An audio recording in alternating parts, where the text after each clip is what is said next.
हाथी और उसके दोस्त। एक बार एक हाथी था जिसका नाम था अक्कू। जंगल में वह अकेला घूम रहा था। उसका कोई भी दोस्त नहीं था, मगर वह बहुत अच्छे दोस्त बनाना चाहता था। थोड़ी ही दूर जाने पर उसे एक घोड़ा मिला। हाथी ने घोड़े से पूछा, घोड़े भाई क्या तुम मेरे दोस्त बनोगे? नहीं भाई, मुझे तो तुमसे डर लगता है, तुम इतने बड़े जो हो। हाथी मायूस होकर आगे बढ़ गया। आगे जाकर उसने देखा खरगोश कहीं कुछ खा रहा है। बंदर और कई सारे जानवर साथ में खेल रहे हैं। उसने एक एक करके सबसे पूछा कि क्या वे उनसे दोस्ती करेंगे, पर कोई भी अक्कू से दोस्ती करना नहीं चाहता था। बंदर, नहीं भाई, तुम तो बहुत बड़े हो, मैं तुम्हारे साथ नहीं खेल सकता। खरगोश बोला, अरे मैं तो तुम्हारे पाँव के नीचे जाकर दब जाऊंगा, मैं तुम्हारे साथ कैसे खेल सकता हूँ? हाथी मायूस होकर जाने लगा। तभी अचानक कहीं से शेर आया और सभी जानवरों को खाने लगा। उसने किसी जानवर को नहीं छोड़ना था, एक एक करके सबको खा जाता। सभी जानवर इधर उधर भागने लगे। हाथी को शेर की यह बात बिल्कुल अच्छी नहीं लगी, तो उसने शेर को एक जोर की लात मारी। शेर वहाँ से भाग गया। इतने में सभी जानवर हाथी के पास आए। बंदर, हाथी, तुम तो बहुत सच्चे दोस्त हो, मैं तुम्हारा दोस्त बनूंगा। खरगोश बोला, तुमने तो हमारी जान बचा ली, मैं भी तुम्हारा दोस्त हूँ। यह सब सुनकर हाथी बहुत खुश हो गया और हाथी उनके साथ खूब खेलता, खूब मस्ती करता और उनका ध्यान भी रखता। चींटी और हाथी। रानी चींटी बहुत मेहनती थी। सभी चींटियां रानी चींटी की बात को मानती थीं। मिलजुल कर वे अपना घर बना रही थीं। उसी जंगल में अप्पू नाम का एक हाथी भी रहता था, जो बहुत शैतान था। वह सभी जानवरों के साथ बहुत मस्ती करता था। जब चींटियों का घर बनकर तैयार हो गया, तब वे अपने लिए खाना जमा करने लगी। तुम लोग इतनी मेहनत क्यों करते हो? कितना थक जाते होंगे। मैं अपनी सूंड से तुम्हारे घर को कभी भी नष्ट कर सकता हूँ। ये मेरे बाएं हाथ का खेल है। ऐसा कहकर अप्पू ने अपनी सूंड में पानी भरना शुरू किया। कुछ पानी पिया और कुछ चींटियों पर डाला। रानी चींटी को बहुत बुरा लगा। उसने कहा, हम बहुत दिनों से इतनी मेहनत कर रहे हैं अप्पू, पानी डालकर हमारी मेहनत को बर्बाद मत करो। मैं जो चाहूँ कर सकता हूँ। तुम बहुत घमंडी हो अप्पू। हम सभी जानवरों को मिलजुल कर जंगल में रहना चाहिए। हम सब एक दूसरे के काम आ सकते हैं। तुम इतनी छोटी चींटी, तुम मेरी कोई मदद नहीं कर सकती। कुछ दिनों बाद जंगल में एक शिकारी आया। उसने अप्पू को पकड़ने के लिए जाल फैलाया और अप्पू उस जाल में फंस गया। तभी रानी चींटी की नजर शिकारी पर पड़ी। उसने अप्पू हाथी की जान बचाने की सोची। वह अप्पू के पास गई और बोली, अप्पू दोस्त, घबराओ नहीं, मेरा दोस्त चूहा तुम्हारा जाल काट देगा और इस शिकारी को तो मैं मजा चखाती हूँ। सभी चींटियां शिकारी के पास गईं और उसे जगह जगह काटने लगी। शिकारी डर से तिलमिला उठा और जंगल छोड़कर भाग गया। चूहे ने अप्पू का जाल काट दिया। अप्पू ने चींटियों से माफी मांगी और कहा, मुझे माफ कर दो चींटी रानी, हम सबको मिलजुल कर रहना चाहिए। आज से मैं भी तुम्हारा दोस्त हूँ। दो कौवे। एक जंगल में दो कौवे रहते थे। एक था कालू और दूसरे का नाम था भोलू। दोनों मिलजुल कर साथ साथ रहते थे, लेकिन उनमें से कालू बहुत चालाक और हट्टा कट्टा था और बेचारा भोलू, जैसा नाम वैसा ही सीधा और सादा था। एक दिन कालू और भोलू में बहस हो गई। मैं तुमसे ज्यादा हट्टा कट्टा हूँ, इसलिए मैं तुमसे ताकतवर हूँ। नहीं नहीं, मैं तुमसे ज्यादा ताकतवर हूँ, क्योंकि मैं तुमसे उम्र में बड़ा हूँ और ज्यादा समझदार हूँ। दोनों अपनी अपनी बात पर अड़े रहे। कालू कहता है कि वह ताकतवर है और भोलू कहता है कि वो ताकतवर है। बस ये लड़ाई खत्म होने का नाम ही नहीं ले रही थी। तब दोनों अपने बीच में प्रतियोगिता रखते हैं। जो भी अपनी चोंच में एक थैली में कुछ भरकर जितना ज्यादा ऊपर उड़ेगा वो ही ताकतवर होगा। कालू बहुत चालाक था। उसने अपने थैले में रुई की गेंदें भर दी, लेकिन भोलू के थैले में नमक भर दिया, जिस बात का भोलू को पता ही नहीं चला। अब दोनों ने उड़ान भरनी शुरू की।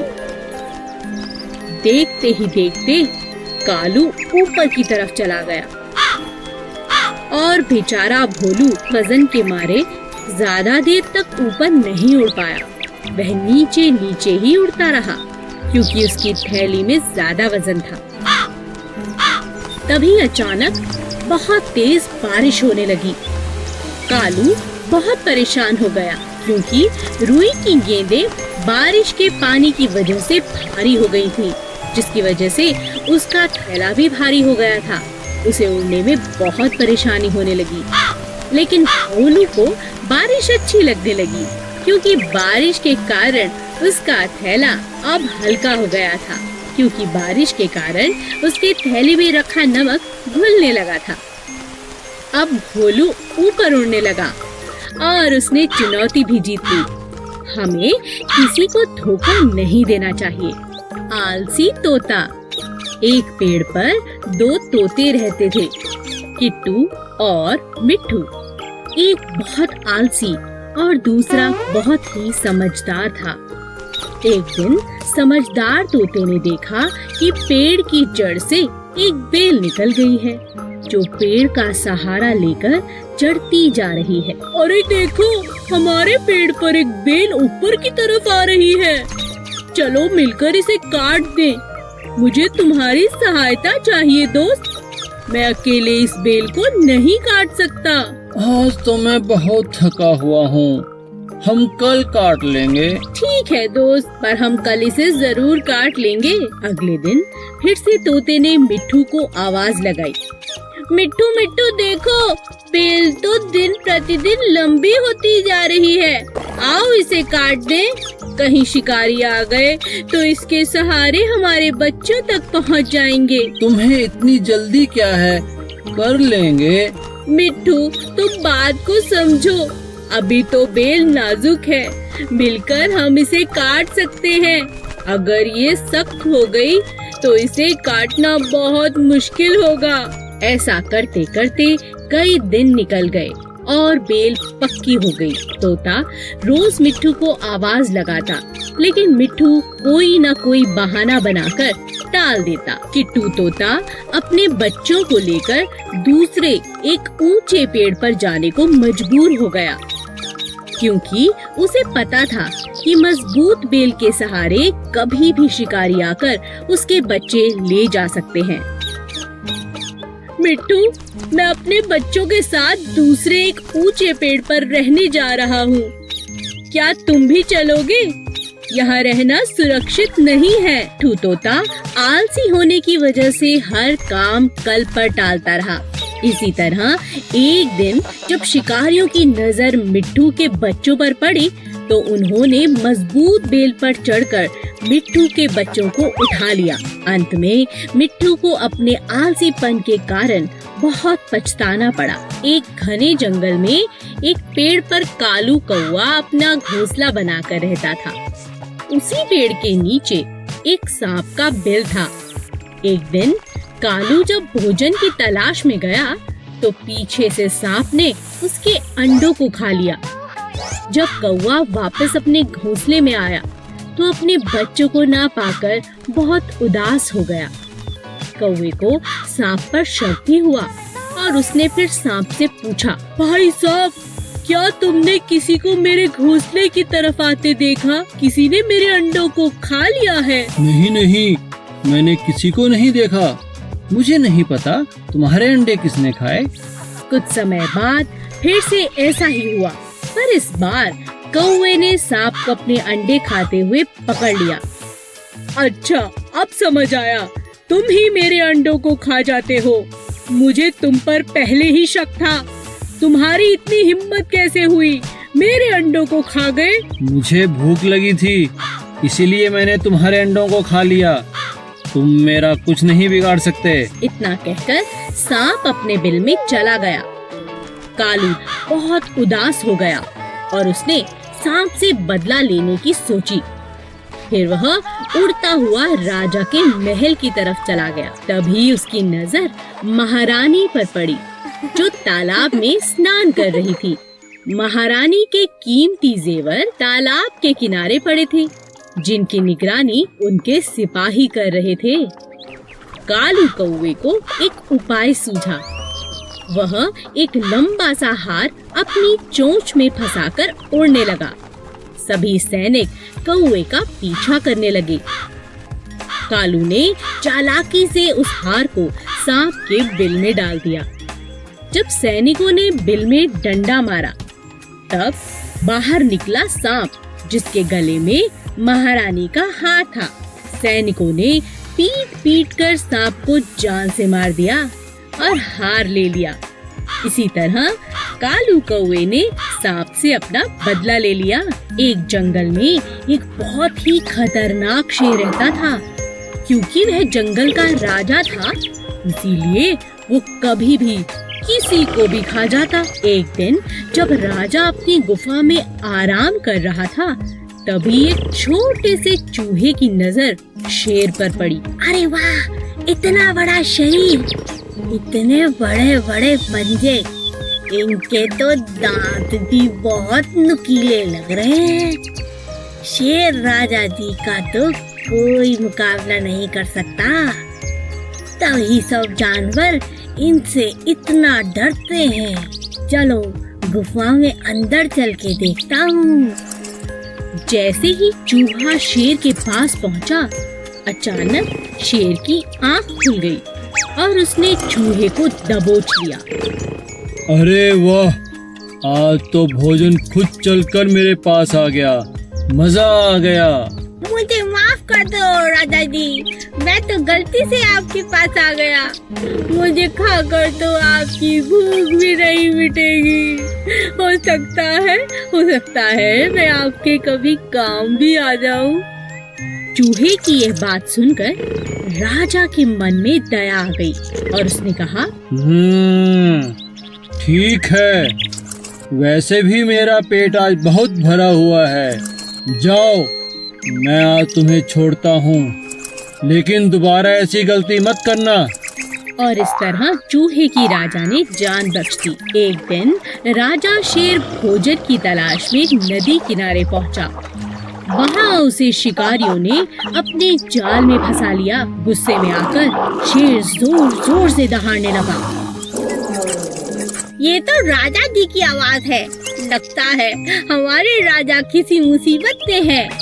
चलो उनकी रक्षा करते हैं। चूहे ने जब शेर को जाल में फंसा देखा, तो अपने दोस्तों के साथ तुरंत जाल को काट दिया और अपने राजा की जान को बचा लिया। शेर को खुला पाकर शिकारी भी भाग खड़े हुए। उस दिन के बाद से शेर और चूहा अच्छे मित्र बन गए। एक गांव में एक किसान रहता था, जो बहुत ही दयालु था।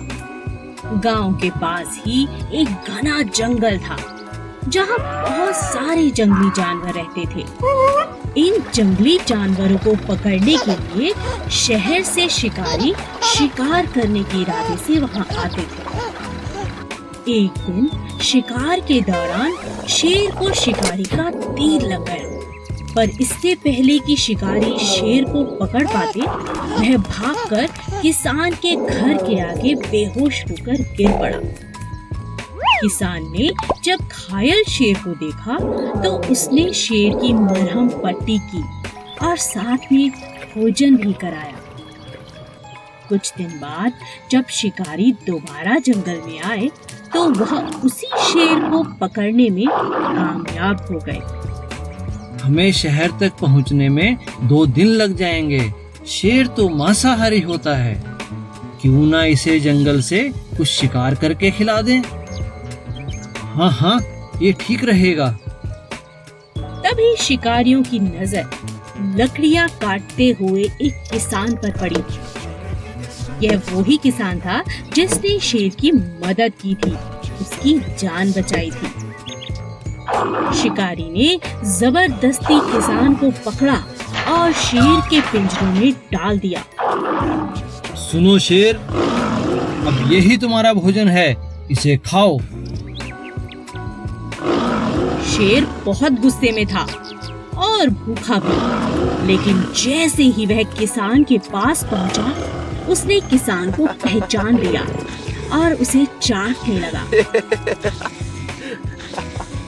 एक इंसान और जानवर की ऐसी अद्भुत दोस्ती देखकर शिकारी हैरान रह गए और उन्होंने उन दोनों को आजाद कर दिया। अच्छे कर्म का फल हमेशा अच्छा होता है। Please subscribe.